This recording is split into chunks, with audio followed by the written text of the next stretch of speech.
Good evening, class. Good evening. Well, thank you for availing yourself early enough for our class. Manage supply chain operations. I think everyone is doing good. So we're going to start our class, and I would like to share my screen so that you can be able to follow our class and see what we are going to do. So let me share my screen.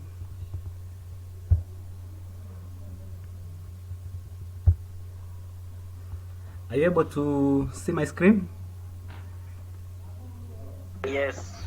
Okay, thank you.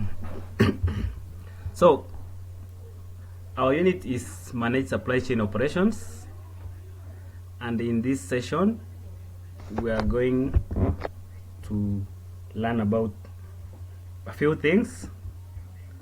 So by the end of this session we'll be able to, or you will be able to identify the organization structures used for procurement, distinguish between organization structures, explain the advantages and disadvantages of those structures.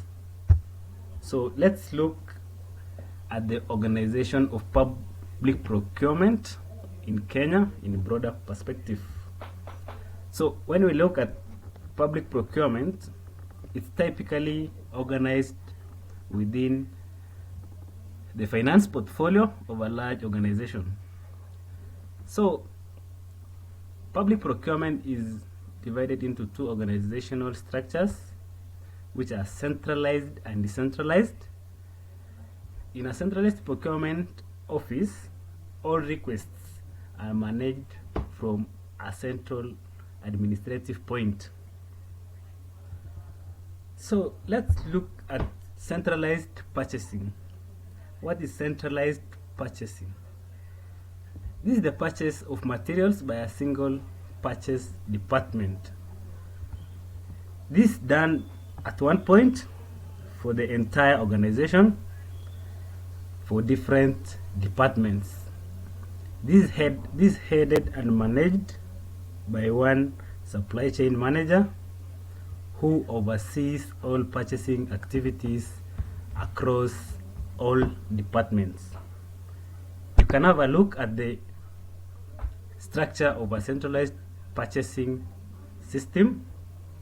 When you take a look at this, you see that the procurement department is centrally located, whereby all the quotations, purchase orders, deliveries, payment requests, and other activities are linked to that department.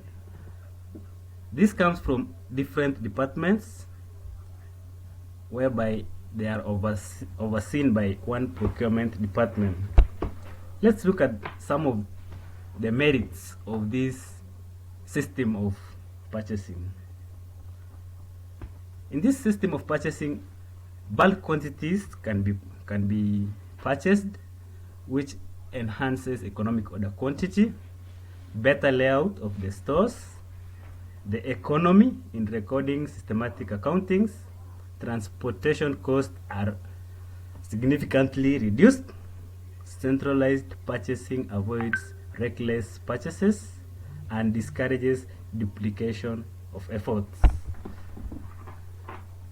The disadvantages of this purchasing system: the investment is very high. There is delay in receiving materials from the other departments.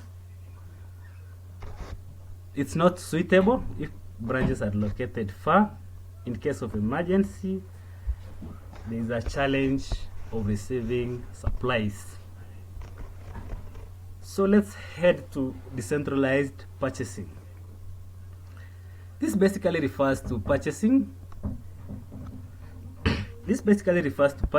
of materials by departments and branches independently to fulfill their needs. Here, the departments purchase their items or goods independently within an organization. For instance, most of our counties governments you can see different ministries purchase their goods or their their items independently from other ministry or department. So that's a clear setup of decentralized purchasing. You can have a look at the decentralized structure. When you take a look at this, the departments are different or divisions, and they purchase their materials independently. They are not controlled from one point. So this system of purchasing comes with its advantages. So here each department can purchase their materials locally when they need. Materials are purchased in the right quantity. There is no heavy investment. Purchase orders are placed quickly. Replacement of defective materials are done in a timely manner. I think everyone is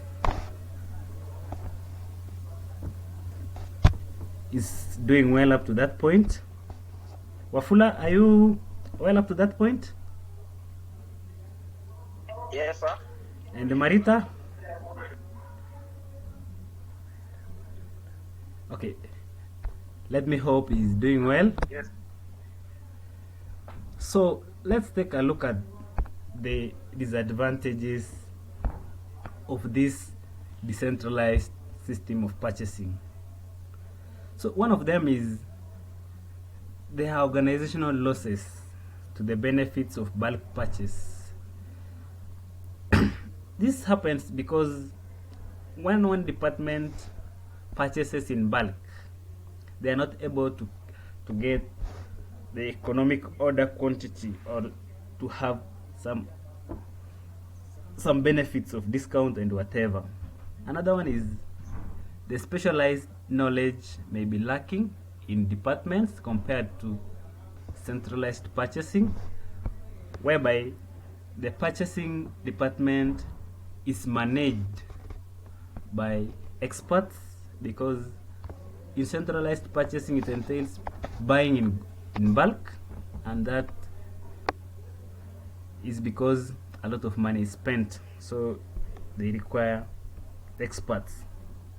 In this system also, the chance of over or under purchasing of materials is high, considering that there is little or no oversight at all. Also, there are fewer chances of effective control of materials. This is because this just circles around the effective supervision, whereby the departments purchase on their own, so there is little accountability on the goods being purchased, or the accounting officer may be in collusion with others in conducting the purchases.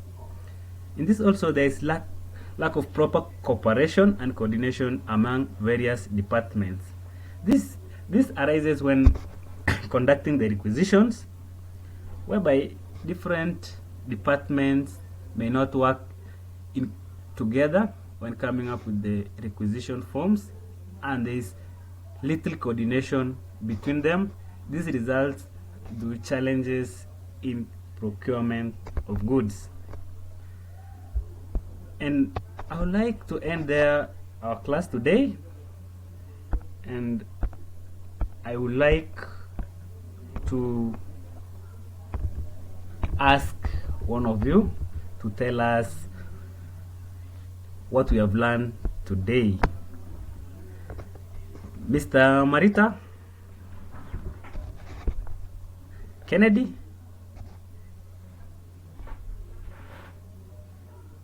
Mr. Kennedy? Okay, Wafula?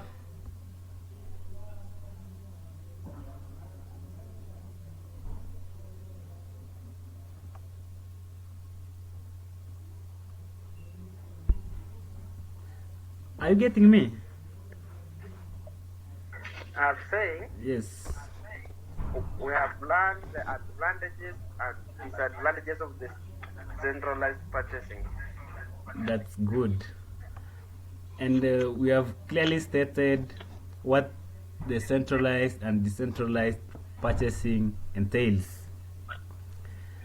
And I would like us to end there and meet in our next class. See you and have a good evening. Thank you. Thank you.